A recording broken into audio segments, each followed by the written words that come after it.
আপনার ফেভারিট সেলিব্রিটির সব latest update পেতে সাবস্ক্রাইব করুন আমাদের চ্যানেলে আর বেল আইকনে ক্লিক করতে ভুলবেন না। এক সময়ের বাংলা সিনেমার জনপ্রিয় অভিনেত্রী শিল্পী 2000 সাল পর্যন্ত প্রায় 36টি সিনেমায় অভিনয় করেছেন তিনি। সালমান শাহের সঙ্গেও তার জনপ্রিয় সিনেমা রয়েছে। এরপর বিভিন্ন টিভি নাটক, মেগা সিরিয়াল ও বিজ্ঞাপনে কাজ করেছেন তিনি। দুটি টিভিতে তিনি সিনেমার অনুষ্ঠান উপস্থাপনাও করেছেন, কিন্তু হঠাৎ করে তিনি মিডিয়া ছেড়ে দেন। কেন তিনি এভাবে আড়াল হয়ে গেলেন, এ কথা জানতে চাওয়া হলে শিল্পী বলেন, আমার ছেলের বয়স 4.5 বছর ও আমার মেয়ের বয়স 3 বছর। মেয়েটা কনসেপ্ট করার পর থেকে আর কোনো কাজ করিনি। তাছাড়া আমার আর মিডিয়াতে কাজ করার ইচ্ছে নেই। তারপরও ছেলেমেয়েরা বড় হলে যদি সময় বের করতে পারি তাহলে ভেবে দেখব।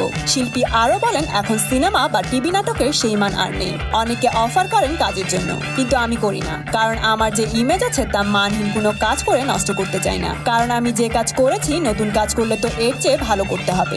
আমার প্রাপ্তিটা আমি নষ্ট করতে চাই না। যা পেয়েছি অনেক পেয়েছি। এখন আমার যেরকম বয়স, না পারি মায়ের ক্যারেক্টার প্লে করতে, না পারি নায়িকার। ভবিষ্যতে কাজ নিয়ে আমার কোনো পরিকল্পনা নেই। আমি এখন অনেক ভালো আছি। তো বন্ধুরা, নায়িকা শিল্পীর এই সিদ্ধান্তে আপনাদের কি মতামত কমেন্ট করে জানিয়ে দিন। আর হ্যাঁ, লাইক, শেয়ার এবং সাবস্ক্রাইব করে আমাদের সাথে থাকুন।